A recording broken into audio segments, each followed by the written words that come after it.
Doctor Yashwant Pathak sir, माननीय doctor Mukundrao Pathak, माननीय doctor कुरणे, पाठक ट्रस्टचे सर्व पदाधिकारी आणि हितचिंतक देणगीदार, आपण सर्वांना मनापासून मी नमस्कार करतो.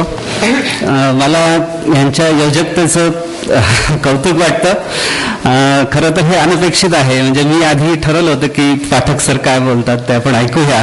अध्यक्षाला ती एक सोय असते की आधी बोलल्यानंतर मग आपण बोलायचं असतं. परंतु कधी कधी काय होतं की जसं क्रिकेटमध्ये नाईट वॉचमन पाठवण्याची पद्धत असते आणि त्यामुळे योगायोगाने तेंडुलकर बरोबर कधी कधी कोणीतरी उमेश यादव वगैरे सुद्धा खेळू शकतो. तसं आज मी पाठक सरांबरोबर आहे. आणि एक आणखी कारण असं आहे की डॉक्टर मुकुंदराव पाठक हे एका नात्याने, म्हणजे एका विलक्षण नात्याने माझे जावई लागतात. ज्यांना आपण श्रद्धांजली सुरुवातीला वाहिली ते पळसुले सर आणि माझी पत्नी हे अगदी म्हणजे सख्यापेक्षा पक्के असे बहीण भाऊ आहेत. तर त्या नात्याने त्यांनी मला इथं बोलवलं आणि आपल्या सर्वांशी संवाद साधण्याची जी संधी दिली त्याबद्दल आनंद व्यक्त करतो मी. आजच्या जो भाषणाचा विषय आहे सरांचा, आधुनिकता आणि संस्कार, तर त्या अंगानेच सुरुवातीला थोडंसं मी बोलू इच्छितो. संस्कार आणि संस्कृती हे शब्द जवळचे आहेत आणि मला असं वाटतं की भाषा असेल, काही नीतीविषयक नियम असतील, धर्म असेल, तर ह्या सगळ्यांविषयीचे संस्कारांचा जो समुच्चय असतो त्याला आपण संस्कृती असं म्हणतो. आणि संस्कृती ही बोलण्यात नाही असते तर कृतीतनं सिद्ध व्हावी लागते. आपण हा कार्यक्रम इथे जो अनुभवतो आहोत तर त्यामध्ये ज्यावेळी पळसुले सरांना ह्या संस्थेचे अध्यक्ष म्हणून श्रद्धांजली वाहण्यात आली, त्याचबरोबर वृद्धाश्रमातल्या मंडळींना सुद्धा ज्यांचं दुःखद निधन झालं त्यांना सुद्धा आवर्जून श्रद्धांजली वाहण्यात आली. मला असं वाटतं हे अशा लहान लहान गोष्टी असतात की ज्यातनं हे संस्कार हे पोहोचत असतात. किंवा जसं सत्कार डॉक्टर पाठकांचा करताना ते इतके संकोचून गेले होते आणि त्यांना ते अनपेक्षित होतं आणि खरं तर नकोसं होतं, परंतु त्यांच्या बरोबर जी मंडळी आहेत त्यांना ते मनापासून करायचं होतं आणि म्हणून कदाचित उपचाराला फाटा देऊन त्यांनी त्यांचा इथे सत्कार केला. तर अशा लहान लहान गोष्टी असतात की ज्यातनं ही जी काही परंपरा असते ही पुढे जात असते. खरं तर आधुनिकता म्हणजे सुद्धा काय असतं की संस्काराचंच कदाचित पुढचं वळण हे आधुनिकता होते. कारण आपण जर पूर्वीचे सर्व काही संस्कार वगैरे जर विचार करायला लागलो तर आपल्याला असं आढळेल की त्यामध्ये खूपसा बदल सुद्धा झालेला असतो. परंतु ज्या वेळेला आपली वाढ होत असते त्यावेळेला काही गोष्टी ह्या आपल्याला कोणीही शिकवल्याशिवाय सुद्धा कळत असतात. त्या कदाचित आपल्या घरी आपले जे काही कुटुंबीय असतात ते कसे वागतात किंवा आपल्या भोवती राहणारी मंडळी, आपले शिक्षक, हे सर्व जसे वागत असतात त्यातनं आपल्याला त्या गोष्टी मिळत असतात. त्या खूपदा सांगितलेल्या नसतात आवर्जून. म्हणजे कुठल्याही, मला असं वाटतं की बऱ्याचदा कर्मचाऱ्यांसाठी कसं वागावं याविषयी, म्हणजे कर्मचारी म्हणून वर्तन कसं असावं याविषयीची एक पुस्तिका असते. तर त्या पुस्तिकेमध्ये कधी असं लिहायची गरज नसते की कर्मचाऱ्याने कारखान्यातला माल चोरू नये, कारण हे इतकं मूलभूत असा संस्कार पहिल्यापासून झालेला असतो. आणि काही गोष्टी ह्या वाईट आहेत आणि काही गोष्टी ह्या चांगल्या आहेत हे आपल्याला कोणीही न सांगता हे कळत असतं. परंतु हे कळलं तरी सुद्धा वळत नाही हे आपल्याला जर आपण आसपास पाहिलं तर हे दिसतं. आणि मग त्यामधनंच असं होतं की किती कोटी म्हणजे एक कलमाडी आणि किती 4 कलमाडी म्हणजे एक राजा आणि किती राजा म्हणजे मग राणी वगैरे, हे सगळं हे त्यामुळे घडायला लागतं. आणि मग भ्रष्टाचार, कारण संस्कार आणि आचार ह्याचं पुन्हा एक जवळचं असं नातं आहे. आणि मग भ्रष्टाचार हा जो आजकाल आपल्याला खूप जवळचा आणि जिव्हाळ्याचा विषय बोलला जातोय, तर त्याबद्दल जेव्हा आपण बोलत असतो त्यावेळेला सर्वांना असं वाटतं की आपण दुसऱ्यांबद्दलच बोलायचं आहे, आणि मग आपण आपल्या स्वतःकडे कधीही त्या दृष्टीने बघत नाही आणि नेहमी दुसऱ्यांच्या बाबतीमध्येच आपण दोषारोप करत राहतो. आपण जर स्वतः पाहिलं तर आपली कामं लवकर व्हावीत म्हणून आपणच खूप वेळा हा सगळा प्रयत्न करत असतो की आपल्याला पासपोर्ट लवकर मिळावा, आपल्याला ड्रायव्हिंग लायसन्स लवकर मिळावं, किंवा आपल्याला जर ट्रॅफिक पोलिसांनी पकडलं तर आपली सुटका लवकर व्हावी म्हणून आपण त्याला काहीतरी करून त्यातनं सुटायचा प्रयत्न करत असतो. आणि ह्यामधून जी सुरुवात होते भ्रष्टाचाराचा खरंच अर्थ हा केवळ प्रशासकीय किंवा राजकीय मंडळी जी काही लाच खातात इतकाच आपण खूप वेळा मर्यादित ठेवतो. परंतु मला असं वाटतं की चारित्र्य म्हणजे काय तर character is what you do when nobody is watching. आपण जेव्हा कोणाचंही आपल्याकडे लक्ष नाही त्यावेळी आपलं वर्तन जसं असतं ते आपलं खरं चारित्र्य असतं, आणि तसं चारित्र्य संवर्धन करण्यासाठीचे संस्कार हे आपल्याकडे होतात का हे पाहण्याची गरज खूप निर्माण झालेली आहे. खूप वेळेला असं असतं की पिढ्यांमधलं जे अंतर असतं त्यामध्ये असं वाटत असतं की नीतिमूल्य खूप ढासळत निघालेली आहेत आणि नेहमीच पुढच्या पिढीबद्दल मागच्या पिढीचे आक्षेप असतात. परंतु आपण खूपदा जर असं पाहिलं तर आपल्याकडे सांगण्यासारखं आणि जगाला शिकवण्यासारखं खूप काही संचित आहे, परंतु आपल्या प्रत्यक्ष वागण्यामध्ये त्याचा किती आपल्याला भाग हा प्रत्यक्षात आढळतो हे मात्र आपण विचार सर्वांनी करण्याची गोष्ट आहे असं मला वाटतं.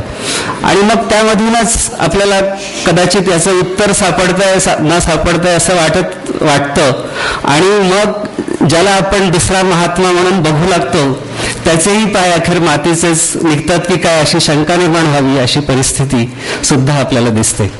म्हणजे आपण नेहमी असं म्हणतो की पूर्व आणि पश्चिम ह्याच्यामध्ये पूर्वेकडे हे खूप मोठं संस्कृतीचं संचित आहे आणि पश्चिमेला आम्ही हे देऊ शकतो, पश्चिमेला आमच्याकडनं घेण्यासारखं पुष्कळ आहे असा अभिमान आपण बाळगत असतो. परंतु आपल्याकडे ते संचित हे दुर्दैवाने फक्त इतरांना सांगण्यासाठीच जास्ती आहे. आपल्या स्वतःच्या वर्तनामध्ये त्याचा खूप कमी असा भाग आपल्याला आढळतो. हा एक माझं निरीक्षण हे नोंदवायचं होतं या संदर्भामध्ये.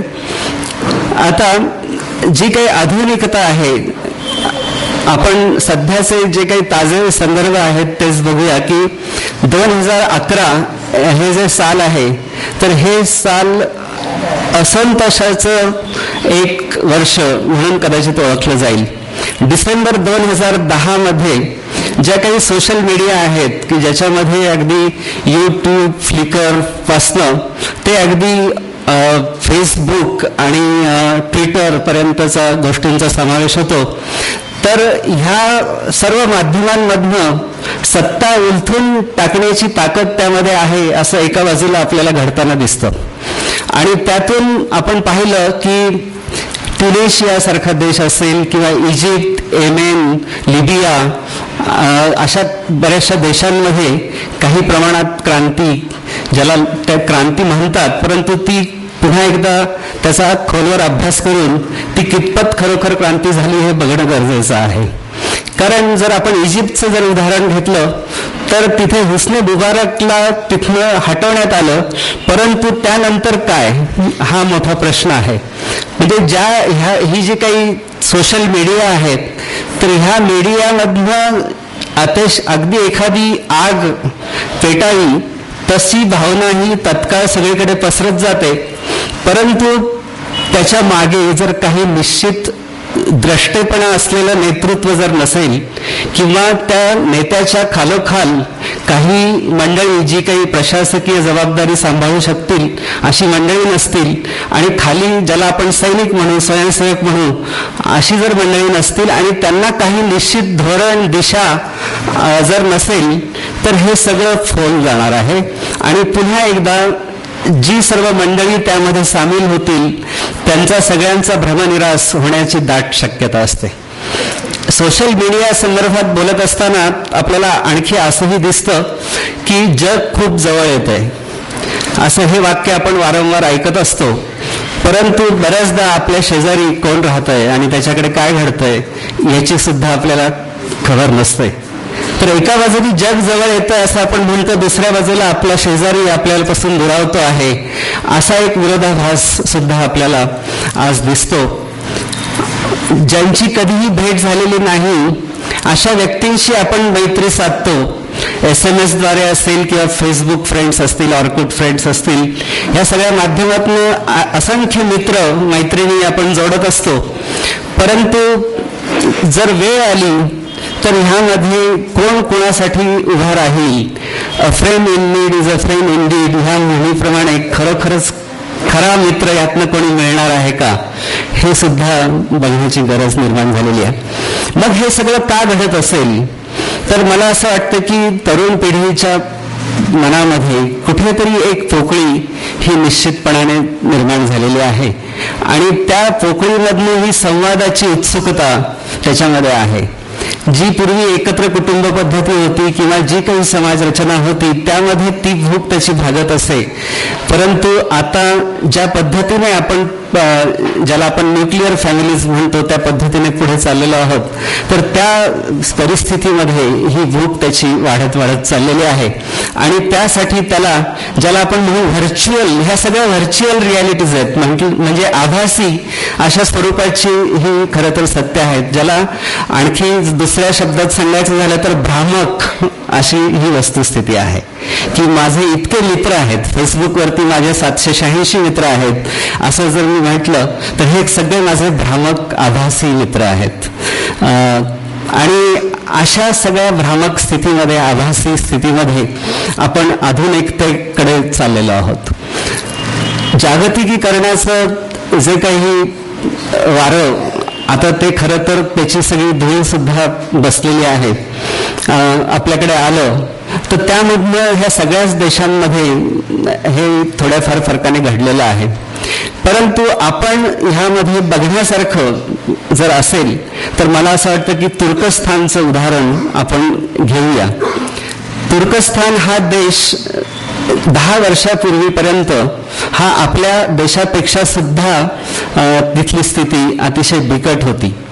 तिथे महागाईचा दर, म्हणजे आपल्याकडे महागाईचा दर हा 10% वर गेला तरी आपण ओरडतो 10-15% म्हणजे डोक्यावरून पाणी, परंतु तुर्कस्थानमध्ये महागाईचा दर 100% इतका झालेला होता, ज्याला इन्फ्लेशन म्हणतो आपण, ते 100% इतकं वाढलेलं होतं. अशी परिस्थिती असलेला देश हा तिथला एक पंतप्रधान बदलल्यानंतर त्याने जे काही त्याला लाभलेले संस्कार होते ते संस्कार त्याने त्या देशामध्ये प्रसृत केले. आणि ते त्याने कसे केले तर त्याने अगदी शपथविधी झाल्यानंतर पहिल्यांदा त्यांनी सांगितलं की मी आता जी गोष्ट माझ्या मंत्रिमंडळाला सांगणार आहे त्यासाठी कुठल्याही कायद्याची गरज नाही, कुठल्याही विधेयकाची गरज नाही, तर मी तुम्हाला सांगतो की आपण सर्वांनी, आपल्यापैकी कोणीही सरकारी निवासस्थानात राहायचं नाहीये. आणि तुम्हाला सांगतो त्यांच्या सर्व त्याचे जे काही साथीदार होते त्या सर्वांनी होकार दिला. त्यामधला एक मंत्री असा होता की तो म्हणाला काही हरकत नाहीये पण मी माझ्या घरी राहीन. ते म्हणाले ठीक आहे. मग एक दिवशी मुद्दाम ते पंतप्रधान त्याच्या घरी गेले आणि बघितलं तर 7 बेडरूमचा असा त्याचा बंगला होता. मग त्यांनी सांगितलं की तू हे माझं म्हणणं ऐकलंस, परंतु ते मी जे म्हणतो त्या स्पिरिटने तू ऐकलेलं नाहीयेस. तू इतका मोठा, ज्याला आपण म्हणू लॅव्हिश असा महागडा, अशा तू घरामध्ये राहतोस, हे काही मला माझ्या ह्या तत्वप्रणालीत बसत नाही. आणि त्याने ताबडतोब प्रतिसाद दिला आणि त्याने अक्षरशः 1 बेडरूमचा एक जागा घेऊन तिथे तो शिफ्ट झाला. तर अशा पद्धतीने तिथे तुर्कस्थानमध्ये घडलेलं आहे. आणि तुर्कस्थान हे आता आपल्या सर्व देशांमध्ये सर्वात जास्त, ज्याला आपण GDP म्हणतो की अर्थव्यवस्थेची प्रगती ज्याच्यावरनं मोजतात, त्यात वाढीचा दर हा तुर्कस्थानमध्ये सर्वाधिक आहे. आणि हे केवळ 4 ते 5 वर्षांमध्ये हे त्यांनी घडवून आणलेलं आहे. म्हणजे बदल घडवणं याची सुरुवात जर वरून झाली तर ती खूप वेगाने होऊ शकते. आणि मला असं वाटतं की आपण सर्व त्या पद्धतीने बघत आहोत. असं म्हटलं की आपण आपल्या जबाबदारीतून सुटल्यासारखे होतो, परंतु आपल्यावरती कोण असतं तर आपली जी लायकी असते त्यानुसार ते ठरत असतं.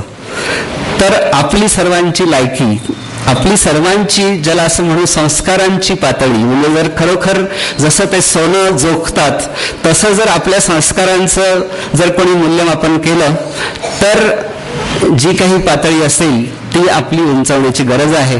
आणि त्यातूनच आपण जे आपले प्रतिनिधी वरती पाठवू आणि जे सरकार आपल्याला लाभेल आणि जी प्रशासन व्यवस्था आपल्याला लाभेल ती सर्व आपण शुद्ध करू शकतो. कारण असं कधीही नसतं, म्हणजे खूप वेळा आपण असं ऐकतो की पूर्वीसारखं आता वैद्यकीय क्षेत्रात आढळत नाही, डॉक्टर्स सुद्धा त्यांचे सुद्धा काही ज्याला असं म्हणतं कट प्रॅक्टिस वगैरे चालू आहे. नंतर शिक्षण क्षेत्रामध्ये सुद्धा पूर्वीसारखं राहिलेलं नाही, तिथे सुद्धा पूर्वीसारखे सेवाभावी शिक्षक उरलेले नाहीत.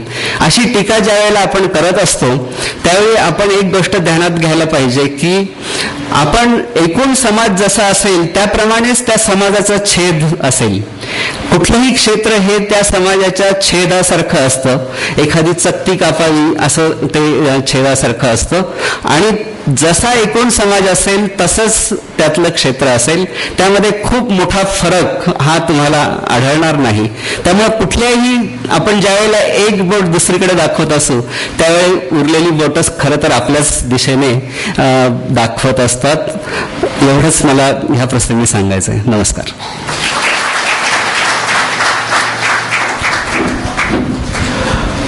धन्यवाद Shri P D Deshpande sir. अत्यंत अभ्यासपूर्ण असं मनोगत, संस्कार आणि आधुनिकता यावर तुम्ही व्यक्त केलेला आहे.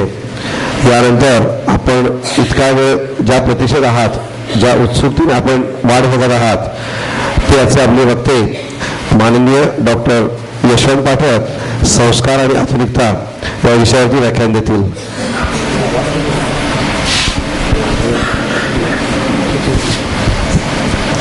Doctor Yashwant Pathak sir, please.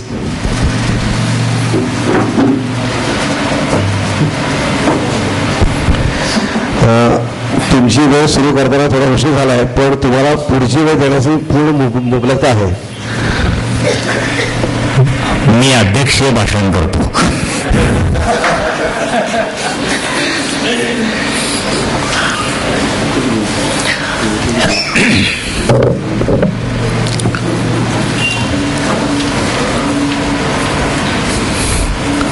Doctor Mukundrao Pathak, doctor वहिनी, मला ज्यांनी गाडीतून सदैव सुखरूप आणलं ते तांबे आणि तांबे वहिनी, ज्यांचं भाषण ऐकून मला असं वाटलं की मला कशाला बोलवलं ते देशपांडे, आणि ही सगळी मंडळी त्यांच्या हॉलमध्ये बसली होती. मी वहिनींना असं म्हणत होतो की मला ज्या बाजूला त्या खोलीत दिलंय ना तिथेच मला चहा द्या, थकवा आला होता. आणि दुसऱ्या बाजूला एक छोटासा तानपुरा असतो वक्त्याच्या गळ्यात, तो सुरू होतो. कुमार गंधर्वांबरोबर एक 10 ते 12 वेळा रेकॉर्डिंगला HMV मध्ये जायचा प्रसंग आला. ते घेऊनच जायचे. एक दोनदा तर अशी गळा धरला, चल म्हणाले. मी म्हटलं काय आता 12ला रेकॉर्डिंग आहे ना तुमचं HMV मध्ये, 9 वाजेपासून काय? ते म्हणे अरे बेटा ग्रहणाला वेद लागतात की नाही, ग्रहणाला वेद किती तास आधी लागतात, तसं माझ्या सुरांना गाण्याच्या आधी वेद लागतात. मग तानपुरा मी चालू ठेवतो आणि ते तानपुरे चालू, बाकी सगळी कामं चालू, नाश्ता चालू, चहा चालू, अमुक चालू, कंटिन्युअस तानपुरा, आणि ते फक्त फेऱ्या मारतात. आणि नंतर अरे ते सूर मला सांगतात की हे गा म्हणून गाणं चांगलं होतं. हा जगण्याच्या जाणीवेच्या खोलीच्या अनुभूतीचा प्रकार आहे. हे सांगता येत नाही अहो, खरं सांगतो. आणि ज्या अशा मुलाखती वगैरे देतात ना त्यांना अनुभूती नाहीच सांगता येत. ते सांगायला लागले की खोटं बोलायला लागतात, समजायचं. मग ते काय म्हणतात, सकाळ सुंदर होती, कॉफीचा कप छान होता, इकडे वेली होती, ते सगळं दगड पत्र जाऊ दे, तुला हे कसं नाही सांगतायत, अशक्य आहे. डॉक्टर पाटकांनी मला बोलवलं त्या क्षणीच मी हो म्हटलं. अगदी परवाच 28 तारखेला मुंबईला आनंदवन मित्रमंडळाचा एक छान समारंभ झाला ज्ञानेश्वर संजीवन समाधी सोहळ्याचा. त्याचे मुख्य ट्रस्टी नरेंद्र मिस्त्री माझ्यावर अतिशय जीव. चौथ्यांदा गेलो मी. भारती वहिनी, विकास, सगळे 36 लाख रुपयाचा चेक माझ्यासारख्या फाटक्या माणसाच्या हातून दिला. सगळं झालं. भाषण झाल्यानंतर जेवता जेवता मी वहिनींना एवढंच म्हणालो, वहिनी एकदा तरी साडी बदलाव. किती वर्ष खादीच्या साड्या पाहून राहिलो. आता तुमच्या नावानं म्यानमारनी स्टॅम्प काढला, आता तुमच्या नावानं 2 कंट्री तिकीट काढतायत, हे बदलणार कधी? ते म्हणाले, तुझं लक्ष कामाकडे आहे का मी साडी बदलणार कधी याच्याकडे आहे म्हणाले. मी म्हटलं, मला असं वाटतं आता तुम्ही राष्ट्रपतींचे पाहुणे, नुसतं राष्ट्रपतींच्या स्टेजवर 2 मिनिटं जायला जे कलावंत असतात ते त्याच्या आधी 8 दिवस ब्युटी पार्लर मध्ये जातात. कमाल आहे हो तुमची. तुम्हाला काही नाही, त्याचं विधिनिषेध नाही, सोयर सुतक नाही. त्यांनी फार सुंदर उत्तर दिलं. ते म्हणाले, यशवंता, ज्या ज्या वेळेला असे सन्मानाचे समारंभ असतात ना, त्यावेळेला मला महारोग्याचे गळालेले हात, जळालेले डोळे आणि तुटलेली जीभ दिसते रे, काय करू मी? आणि मग असं वाटतं, ज्यांना पंख द्यायला पाहिजे त्यांना आपण आभाळ सुद्धा देत नाही, आणि ज्यांना चोच द्यायला पाहिजे त्यांना दाणा देत नाही रे. जिथे चोची असतात तिथे दाणा नसतो, आणि जिथे दाणे असतात तिथे चोची नसतात. काय प्रचंड चक्र आहे ना. असं कर, तू या चक्रावरती मला एक कथा लिहून दे. म्हटलं, माझ्याकडनं होणार नाही, मी येईन. कितीतरी वेळा आनंदवनात पु ल देशपांडे, वसंतराव देशपांडे, शरदचंद्र चिरमुले, कुमार गंधर्व, वसंत बापट, मल्लिकार्जुन मनसूर. म्हणजे एक प्रसंग मी तांब्यानं गाडीतच सांगितला की मल्लिकार्जुन गायला, पु ल हार्मोनियमला आणि वसंतराव तबल्याला. कल्पना करा फक्त. रात्री 12:15 चहा कॉफी प्यायले, आणि 12:15 12:20 कोणी आवाज दिला आनंदवनातल्या पक्ष्यांनी कोणास ठाऊक, आणि वसंतरावांना एकदम खाडकन मारू विभागाचे स्वर सुचले, आणि वसंत म्हणाले, मल्लिकार्जुन. आणि मल्लिकार्जुन गायला लागल्यानंतर असा एक क्षण आला की पुलंनी हार्मोनियम थांबवून टाकले. ते मल्लिकार्जुनला म्हणाले, तू गातोय का तुझ्या गळ्यातून हार्मोनियम गातोय रे? अगदी खरं सांगतो बाबांनो, मनापासून. जाणीवा, संस्कार अजिबात शिकवून येत नाही. जे इमिटेशन करतात ते लवकर संपतात, जे अनुकरण करतात ते सबंग असतात. ज्ञानेश्वरांनी अप्रतिम दृष्टांत दिलेला मला आठवला म्हणून तुमच्या पदरात टाकतो. आवडला तर बघा, नाही तर कृष्णा नदीत सोडून द्या. घरटेत चिमणा असतो, छोटा, वाढत असतो.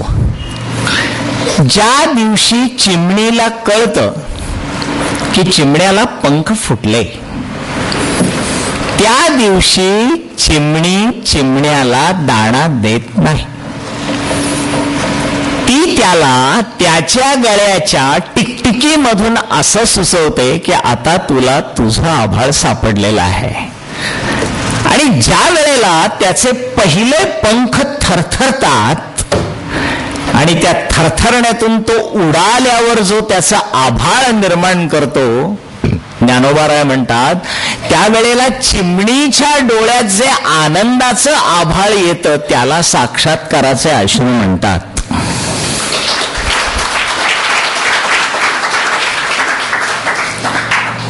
तू मोठा झाल्यावर इकडे तिकडे जायचं नाही, तू आमच्या म्हातारपणची काठी आहे, बदली झाली तरी गल्लीच्या कोपऱ्यावरच नोकरी करायची, प्रमोशन मिळालं अजिबात घ्यायचं नाही.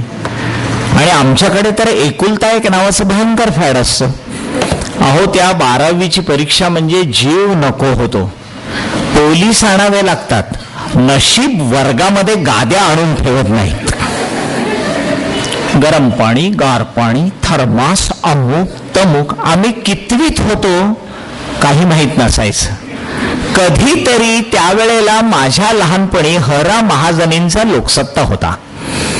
त्या लोकसत्तेमध्ये कधीतरी बातमी वडिलांच्या मित्रांनी वाचली. ते माझं अभिनंदन करायला आल्यावर वडील म्हणाले, अरे वा स्कॉलरशिप मिळाली का? मी म्हटलं समारंभ आहे, सगळ्यांचे वडील टाळ्या वाजवायला येतात, तुम्ही येत नाही. म्हणाले वडील येत नाही म्हणूनच तुला बक्षीस मिळतो. आता आली का पंचायत? मी म्हटलं अहो असं काय बोलतात? ते म्हणाले मोरोपंतांनी एका आर्येमध्ये सांगून ठेवलंय, लाडाने मूल नासे. तुम्ही लाड करायला गेला की मुलाच्या जाणीवा सरफेसवरच तरंगतात. रुपयाचं मूल्य ज्याला कळायला लागलं त्याच्या हातात रुपया ठेवण्यात महत्व असतं. मूल्यच कळत नाही ना. परवा तुम्ही बातमी वाचली असेल, मला तर धडकीच भरते, कारण मी जिथे राहतो त्या माझ्या शेजारी इंटरनॅशनल हॉस्टेल आहे विद्यापीठात, आणि दर 8 ते 15 दिवसांनी मी यंग मुलांच्या डेड बॉडीज पहाटे पाहत असतो. फिरायला निघालो की तरुण तरुणीचा मृतदेह बाहेर पडलेला असतो. परवाचीच बातमी आहे, सॉफ्टवेअर इंजिनियर मधली ती 23 वर्षाची मुलगी डिरेक्टर पर्यंत पोहोचली. तिला वर्षाला 1.5 कोटी पॅकेज आहे. तिने चिठ्ठी लिहून ठेवली सरळ, वेळ नाही संपवते. आई बाबा तुमच्या नावाने डॉलर्स ठेवलेले आहेत. काय उत्तर आहे याला सांगा ना. उत्तर काय? माझ्या मित्राने मला विचारलं, काय रे एवढी पॅकेज घेऊन सुद्धा? अरे म्हटलं रुपये घेऊन तसं नसतं, म्हटलं जगण्याच्या व्यवस्थापनाची अक्कल लागते. मला जे करायचंय ते माझ्या जगण्याला कसल्याही प्रकारचं अधिष्ठान नसल्यामुळे ही मुलं लवकर करतात. मध्ये पेपरला आलं होतं, कितीतरी लग्न मुला मुलींनी मोडली. कारण का तर रात्री आल्यावर देह टाकायलाच येतो आम्ही. फक्त काय करणार, आम्हाला बरोबर जेवायला वेळ नाही, बरोबर याला वेळ नाही. आणि एका लग्न ठरलेल्या जोडप्याने दुसऱ्या दिवशी मुळामुठेमध्ये आपले शरीर टाकून दिली. काय सांगू तुम्हाला, मी त्या क्षेत्रात वावरतो. हो तेच क्षेत्र आहे. परवा आमच्याकडे MBAचा पदवीदान समारंभ झाला. शॅम्पेनच्या बाटल्या खटाखट. एकही मुलगा, म्हणजे मी शेवटच्या पालकाचा शेवटच्या मुलाचा गमतीने पगार विचारला. माझा मित्रच दिन होता. त्याला म्हटलं काय रे या शेवटच्या मुलाचा पगार? तर म्हणाला याच्या वडिलांना 2.5 लाख रुपये पगार आहे. आता शेवटच्या मुलाला जर 2.5 लाख असेल तर पहिल्या मुलाला विचारण्याचं कारण नाही, तो करोडमध्ये गेला असेल. त्यांना ज्ञानेश्वराचा काही पत्ता नाही. काय वाटलं त्या माझ्या मित्राला कोणास ठाऊक. सत्कार वगैरे झाला, गोल्ड मेडल गळ्यामध्ये आम्ही घातली वगैरे सगळं. म्हणाल तू काहीतरी बोल. त्यावेळेला त्या मुलांच्या शॅम्पेनच्या बाटल्या खाडकन फुटतील अशी एक ओवी टाकली, आणि त्या मुलांना एकच म्हटलं की तुम्हाला केसी प्रल्हाद माहिती आहे, तुम्हाला हर्बर्ट रूस्ट माहिती आहे, तुम्हाला हडसन माहिती आहे, तुम्हाला बिल गेट्स माहिती आहे. मग तुम्ही काय करतात? तर फ्रॉइडच्या मताप्रमाणे भल्या पहाटे if the mind is vacant you will wake up at dawn, your memory would be stronger and stronger. हे तुम्ही पाठ करतात. आता मी तुम्हाला म्हटलं तुमच्या जगण्याच्या हॅबिट्स मला माझे वडील काय सांगत होते ते सांगतो. आणि मी त्यांना ज्ञानेश्वरीतली एक एक अध्यायातली एक एक कोड ऑफ कॉन्डक्टची ओवी काढून दिली आणि याला म्हटलं, याला आम्ही इनोव्हेशन म्हणतो, याला मोटिवेशन म्हणतो, याला टॉलरन्स म्हणतो, याला सक्सेसर म्हणतो, याला अटरन्स म्हणतो आणि 11 हॅबिट्स जो पाळतो त्याला आम्ही एकादशी म्हणतो.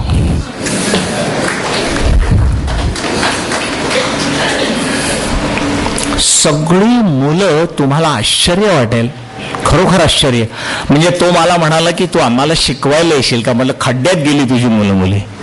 मला नाही, कारण मला कन्सर्न म्हणजे त्यांना विश्वास नाहीये. दुसरं पिझ्झा आणि बर्गर, मॅकडोनल्ड, बिग बाजार, मॉल शॉप्स. अहो एका मुलीचा डेली खर्च पाहून तर माझे डोळे फिरले. मी म्हटलं इतके पैसे कसं काय देत असेल या बिहारी मुलीला? लखनौहून पैसे, अहमदाबादहून पैसे, डॉलरच्या डॉलर. आमची युनिव्हर्सिटी सगळ्यात श्रीमंत आहे. आम्ही बॉम्बे, आम्ही दुसऱ्या युनिव्हर्सिटीला कर्ज देतो, कारण सगळ्यात जास्त फॉरेनर पुण्यामध्ये आहेत. अहो फॉर युअर काइंड इन्फॉर्मेशन, पुण्यामध्ये प्राच्यविद्येचं फार मोठं सेंटर आहे आणि परदेशी लोकांना प्राच्यविद्येचं आकर्षण फार आहे. आपल्याकडे काही नाही, पण त्या लोकांना खूप आकर्षण आहे. माझ्या हाताखालीच 5 जर्मन, 6 अमेरिकन, 3 चायनीज, 2 थाईज, 11-12 आहेत. हा म्हणून म्हटलं शर्टवरनं जाऊ नका, आणि गरज नाही त्याची, काही ओळख नाही तरी काय. पण ज्या वेळेला मी त्याला सांगितलं, एकाला मी असा वैतागून बोललो, म्हटलं जा तू काय सांगतो, ओम नमोजी अध्याय येईल तुला? तो एकदम म्हणाला सर मी. म्हटलं थांब जरा, तो एक विद्यार्थी येतोय. 2-3 विद्यार्थ्यांना मी रोज सांगितलं तुम्ही या, मी तुम्हाला सांगतो, मी तुम्हाला शिकवतो. नाही आली ती मुलं, कारण ती भारतीय होती. कशाला येतील ते? आणि आमच्याकडे सगळ्यात मोठा प्रश्न आणि परवलीचा शब्द असतो, गरज काय? सगळ्यात महत्वाचा माझा बेसिक प्रश्न आहे, तुझ्या जगण्याची तरी गरज काय? या मातीला, या समाजाला आणि या राष्ट्राला. तो नाही आला, तो मुलगा आला, मी त्याला खाडकन म्हणालो, हे बघ Dnyaneshwari is not a fashion. तुला ज्ञानेश्वरीचं हे यायचं असेल तर तुला हे 12व्या शतकातल्या मराठीचं व्याकरण आलं पाहिजे. त्याला राजवाड्यांचं शास्त्रीय मराठी व्याकरण, 12व्या शतकातल्या मराठीचं शंगोतूळ पोळे, त्याला सगळं दिलं. आणि माझा एक मित्र होता शिक्षक, म्हटलं ह्याची जरा ट्युशन घेतो. मला काय वाटलं की हा पळून जाईल. 6 महिने तो ट्युशनला नियमित गेला, त्याने अभ्यास केला. आज तो बर्लिनला ज्ञानेश्वरी जर्मनीतून उत्कृष्ट सांगतो. मी त्याला आळंदीला घेऊन गेलो, त्या दिवसापासून तो सकाळ संध्याकाळ उत्कृष्ट ड्रिंक घ्यायचा, सकाळ संध्याकाळ उत्कृष्ट नॉनव्हेज खायचा, 15 दिवसातून फक्त एकदा स्नान करायचा. कारण त्याचं म्हणणं असं होतं की माझं जे लाल चुटूक शरीर आहे त्याला तो ॲपल बॉडी म्हणायचा. आणि तो रोज फक्त जीनची पॅन्ट एक 15 दिवसांनी बदलायचा, पण बाकीचे ते टी शर्ट्स वगैरे. आणि त्याला थंडी बिंडी काही वाजायची नाही. आणि तो पुण्याच्या त्या युनिव्हर्सिटीच्या थंडीत सुद्धा तो मस्त फिरायचा. मी काही केलं नाही. मी त्याला म्हटलं तू फक्त आतमध्ये जा. आणि मग मी त्याला समाधी म्हणजे काय, अजान वृक्ष कशाला, सोन्याचा पिंपळ कशाला, हैबतराव बाबांची पायरी का आहे, हैबतराव बाबांच्या पायरीची पूजा का करतात, काही माहिती नसतं. टुरिस्ट कंपनी बरोबर गेलं म्हणजे काहीच कळत नसतं. कारण तिथे 2च प्रॉब्लेम असतात, खाणे जमवणे आणि विश्रांती घेणे. बाकी तिथे काही नसतं. पण त्याच्या पलीकडे सिद्धनाथाची गुंफा आहे, तिथून ज्ञानदेव कसे चालत गेले. पूर्वी सोनोपंत दांडेकरांबरोबर आम्ही आतमध्ये जाऊन गुंफा पाहिलेली आहे. पण आतमध्ये विचित्र प्रकार झाले आणि त्याचा त्रास व्हायला लागला. तो सोनोपंतांना दृष्टांत झाला, म्हणून सोनोपंतांनी ते मार्ग बंद करून टाकले. आपले लोक जिथे जातील तिथे घाण करण्याची प्रॅक्टिसच आहे ना. म्हणजे तुम्ही कल्पना करा की लोणावळ्याला वर्षा सहलीला खंडाळ्याच्या कॉर्नरवर 500 पोलीस ठेवावे लागतात. रेव पार्टी वगैरे तर तुम्ही वाचली असेल, पण मला एका पोलिसाने सांगितलं, सर काय सांगू, मध्यरात्री आम्ही मुलींच्या अंगावर कपडे घातले शेवटी. वर्षा, पावसाळ्याच्या ऋतुस्वालाचा हा आनंद, हे नृत्य, आणि याला तुम्ही आधुनिकता म्हणणार का? मॉडर्न याला म्हणणार? यासाठी आपल्या जगण्याचा भावार्थ ज्याला कळतो त्याला जीवन म्हणतात, आणि ज्याला ते कळत नाही त्याला जीव नसतोच, तो जगत असतो. श्रोते हो, संस्कार हा शब्द सम या उपसर्गापासून आहे. सम अधिक कृ. सम म्हणजे योग्य आणि कृ म्हणजे कृती. योग्य कृतीची धारणा माझ्या जाणीवेत जन्माला येणं. संस्कार शिकवावे लागत नाही. संस्कारांच्या कार्यशाळा नसतात.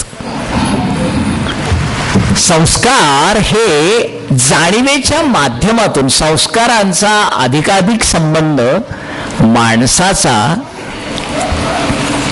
आणि निसर्गाचा असतो.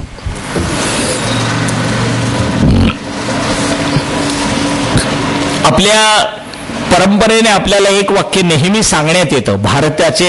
भारतीय ह्याला षोडश संस्कार आहेत.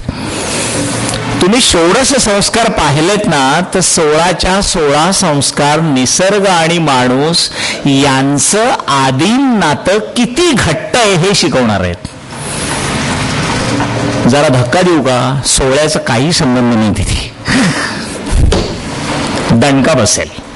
दुर्गा भागवतांबरोबर मी 11 वर्ष संशोधन करून हिंडलोय. गोंड, माडिया, आदिवासी, भिल्ल, खानदेशी, पूर्ण तापीचा पट्टा. आपण काय असू, इतके सुसंस्कारित माणसं आहेत आतमध्ये. ताडोबाच्या जंगलात जेव्हा एका आदिवासी मुलाला मी घेऊन गेलो ना, तर झरणीवर त्याने शिळ घातली आणि तिकडून वाघीण आली. हो, इतकी देखणी. आणि त्याच्यानंतर मिस्टर वाघ आले. काय पण वाघ थरो जंटलमन. त्याने पहिले वाघिणीला पाणी प्यायला दिलं, नंतर आपण प्यायला. नाहीतर माझी आजी म्हणायची, राजा आणि राणी नोकरी करतात, हा राजा ती राणी, पाणी कोण आणि म्हातारी बापुडवाणी. आमच्या खानदेशच्या म्हणी आहेत त्या. तो इतका जंटलमन थोडा. आणि मी त्याला वरतून सांगतोय, माझ्या शेजारी दळवी होते. म्हटलं, दळवी तुमचा संसार झालाय, तुम्ही पुढे व्हा, माझं लग्न व्हायचंय. म्हटलं मला जाऊ दे जरा भरती आणखी.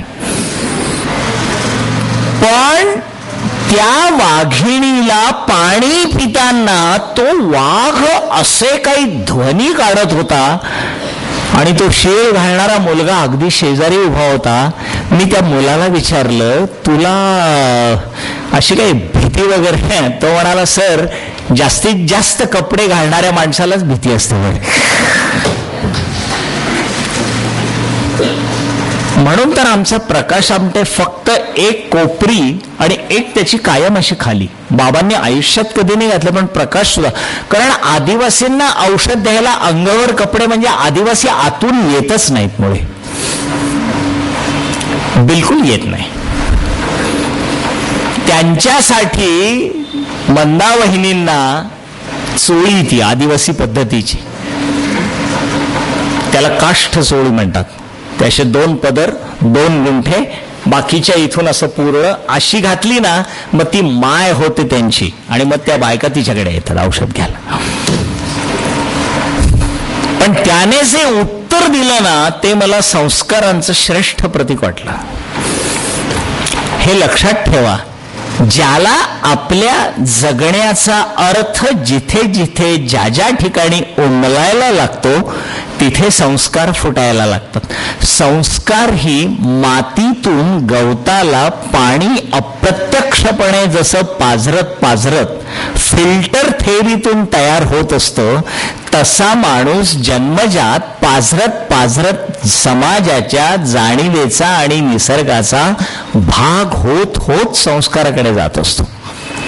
आम्हाला आमच्या वडिलांनी कधी सांगितलं नाही घरात कोणी मोठी माणसं आली की वाकून नमस्कार करायचा म्हणून. आम्ही आपणहून नमस्कार करायचो.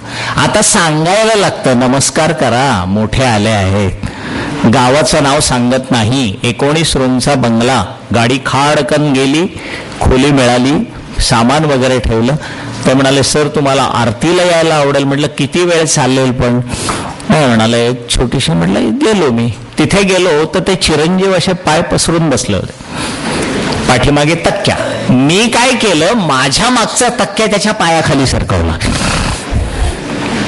तो जरा सरकला आणि ते त्याला सारखे सांगत होते अरे पाहुणे इतके मोठे आहेत, ते काय म्हणतील. आणि ते इतके अजिजीने म्हणायचे तितका तो त्यांच्याशी रफ वागत होता. त्याला मी हात केला, पुढे म्हटलं. त्या बिचाऱ्या आईच्या डोळ्याला पाण्याची धार, नैवेद्य. मी म्हटलं काकू तुम्ही कशाला करतो, जाऊ दे म्हटलं. त्याला काय वाटलं कोणास ठाऊक. मला म्हणाले सर तुमचं हे तळी आरती वगैरे विश्वास.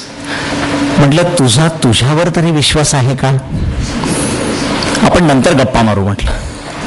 आणि त्याला एक साधा प्रश्न विचारला, काय रे तू काय भूक लागली की काय खातोस. म्हणाला अन्न खातो. अन्न कोण देतं, भूमी देते. भूमीला वाढवतं कोण, आकाश.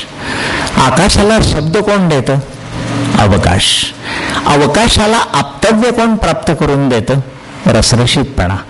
रसाला प्रकाश कोण देतं, तेज. तेजाला संस्पर्श कोणाचा होतो, वायूचा. आणि वायूच्या संस्पर्शाचं भान आल्यानंतर माझ्या जगण्यावर जे रोमांच उभे राहतात त्याला आनंद म्हणतात. अरे वेड्या, आज चंपाषष्ठीच आहे. बरं झालं, चला खंडोबाचं स्मरण झालं. तळी म्हणजे देह. देहाची खोली भरण्यासाठी पंचमहाभूतांचा समतोल जसा माझ्या बॉडीला लागतो ना, तसं जगण्याच्या खोलीला पंचमहाभूतांचा संस्पर्श होण्यासाठी जी प्रकाशाची नांदी गावी लागते तिला आरती म्हणतात. जी आर्ततेने करायची असते तिला आरती म्हणतात. श्रोते हो, एक लक्षात ठेवा, आधुनिक असा की संस्कारहीन असा, प्रार्थना ही सगळ्या गोष्टींवर मात करणारी जबरदस्त शक्ती आहे. ओबामा आकाशाकडे पाहून हात जोडून म्हणाला चर्चच्या बाहेर आल्यावर, देवा माझ्या मुलीचं स्कर्ट जरा गुडघ्याच्या खाली येऊ दे. तुम्ही ना थोड्याशा घटना नीट बघत जा. नवश्रीमंत क्लास आणि मॅकडॅनोड मध्ये वाढलेला क्लास कधी बघत नाही.